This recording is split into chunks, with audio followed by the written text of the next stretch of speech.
Machining shop पे based एक और प्रॉब्लम, आइए देखते हैं। क्वेश्चन दी हुई है, from a 55 mm diameter rod a shaft as shown in figure is obtained if cutting speed is 25 metre per minute and feed is 1 mm per revolution and depth of cut is 2.5 mm.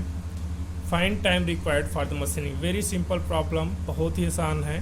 Question पहले समझ लेते हैं कि एक specimen है जिसका कि diameter 55 mm है और लेंथ तो इतना ही रहेगा 100 + 60। यहाँ पे 2 सेक्शन में डिवाइडेड, 2 अलग अलग क्रॉस सेक्शन का एक फाइनल पार्ट तैयार किया गया है। इसके लिए जो स्पेसिमेन लिया गया था उसका डायमीटर एक्चुअली में 55 mm का था। 55 mm डायमीटर और 160 mm लेंथ का जो स्पेसिमेन था उसको टर्निंग ऑपरेशन के द्वारा ये दी हुई फिगर में कन्वर्ट किया गया है। इसका 2 पार्ट है, ध्यान से देख लीजिएगा। ये 100 mm का पार्ट है, उसको 40 mm डायमीटर में, और जो 60 mm लॉन्ग पार्ट है उसको 50 mm डायमीटर में कन्वर्ट किया गया है। तो based on this parameter we have to find out the total time required to finalise this figure. इस फिगर में दी हुई है उस साइज में, उस शेप में लाने के लिए हमें कितना टाइम रिक्वायर्ड हुआ उसे फाइनल निकालना है। तो आइए इसको सिंपल सॉल्व करते हैं।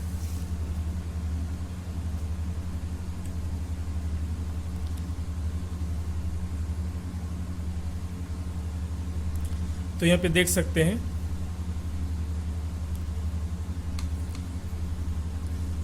given that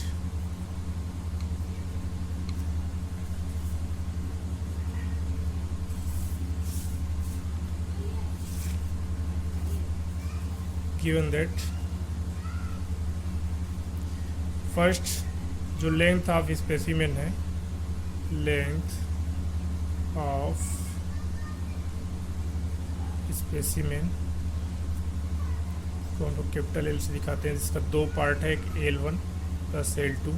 N1 वाला पार्ट है जो 100, जिसका कि डायमीटर फाइनल 40 mm का करना है, और दूसरा है 60 mm वाला पार्ट। तो टोटल है ये 160 mm लेंथ का है। इसके अलावा जो स्पेसिमेन है जिसका शुरू में जो डायमीटर है वो दी हुई है 55 mm का, स्पीड है आपका 25 मीटर पर मिनट, फीड जो दी हुई है वो है 1 mm फॉर रिवॉल्यूशन, और डेप्थ ऑफ कट दिया हुआ है 2.5 mm। ठीक है, तो कितने नंबर्स आप पासेस रिक्वायर्ड हो गए उस फाइनल फिगर को ऑब्टेन करने के लिए? तो वो हम लोग तभी करते हैं, टोटल नंबर ऑफ पासेस तभी निकालते हैं जब पूरा जो प्रोडक्ट है वो यूनिफॉर्म हो। यहाँ पे हम देख सकते हैं कि 2 डिफरेंट क्रॉस सेक्शन एरिया का फाइनल प्रोडक्ट है, इसलिए डायरेक्ट हमें सॉल्व करते जाना है कि नंबर ऑफ पासेस टोटल एक ही बार में काउंट ना करके स्टेप बाय स्टेप सॉल्व करते जाना है। तो फर्स्ट पास के लिए जो टोटल टाइम रिक्वायर्ड होगा उसके लिए कैलकुलेशन पहले करते हैं। तो निकालते हैं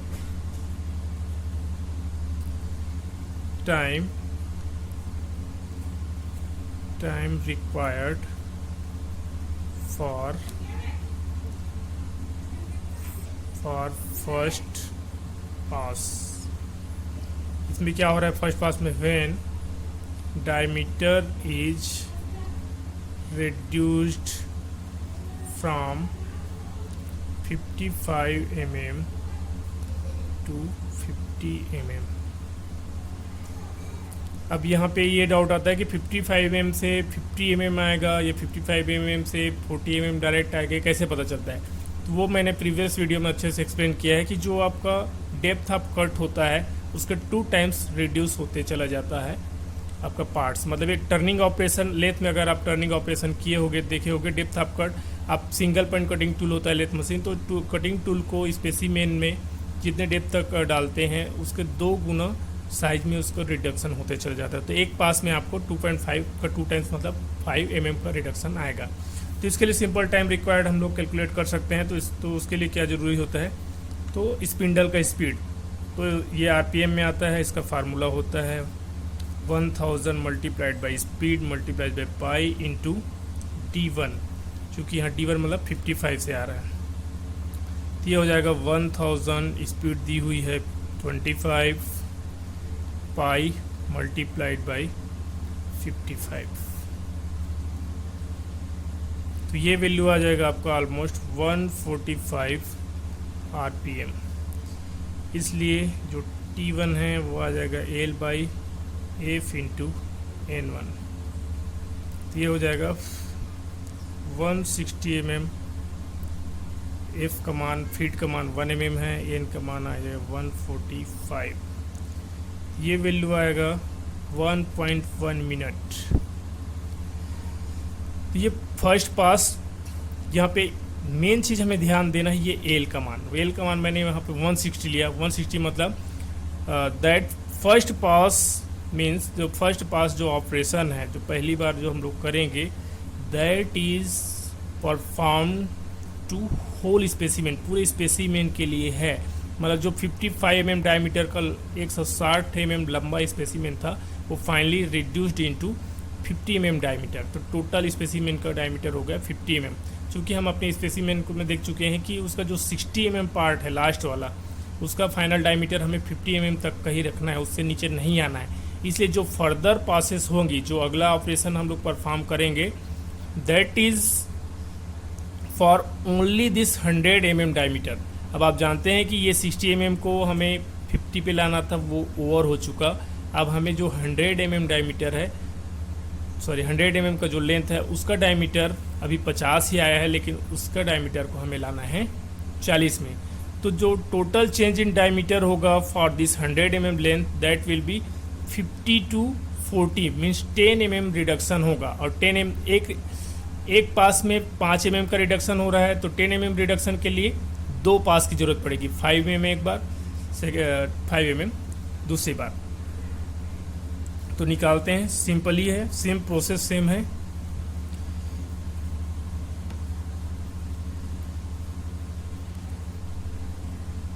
टाइम रिक्वायर्ड फॉर सेकेंड पास, यहाँ पे भी मैं लिख देता हूँ, when diameter is reduced from 50 mm to 45 mm। 50 mm से 45 mm कहाँ तक लाना है, तो यहाँ पे एल की जगह पे मुझे पुट करना पड़ेगा L1, बस ये ध्यान रखिएगा।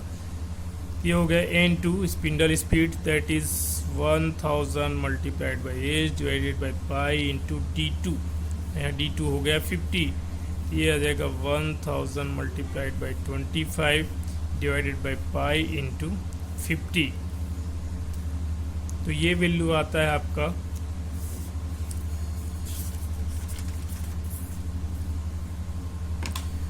159 आरपीएम। ये वैल्यू आपका लगभग आता है 159 आरपीएम। इसलिए इसका T2 क्या आ जाएगा, यहाँ पे ध्यान देना, यहाँ पे मैं L1 लिख रहा हूँ क्योंकि मुझे ये 100 mm में ही बस चाहिए। तो ये L चेंज होते चला जाएगा, बाकी चीज़ फार्मूला के हिसाब से कंटिन्यू रहेगा। तो ये हो जाएगा 100 mm के लिए, और एक का मान ये इतना है, ये हो गया 159। तो ये वैल्यू आता है आपका 0.63 minute. Similarly, time required for the third pass, time required for third pass when diameter is reduced from, अब कहाँ से आएगा, 45 से 40 mm। That is the final condition for the 100 mm long part। ठीक है,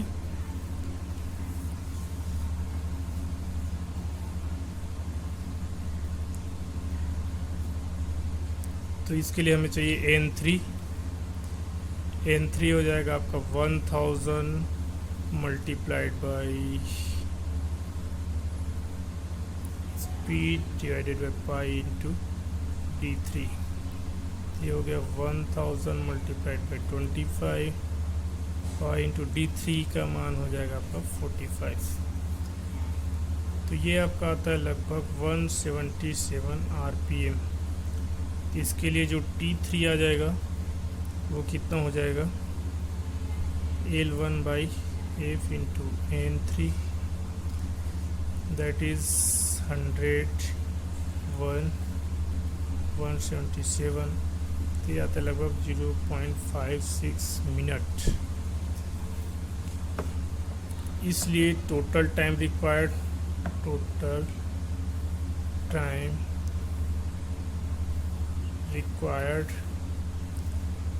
T बराबर हो जाएगा आपका T1 plus T2 plus T3।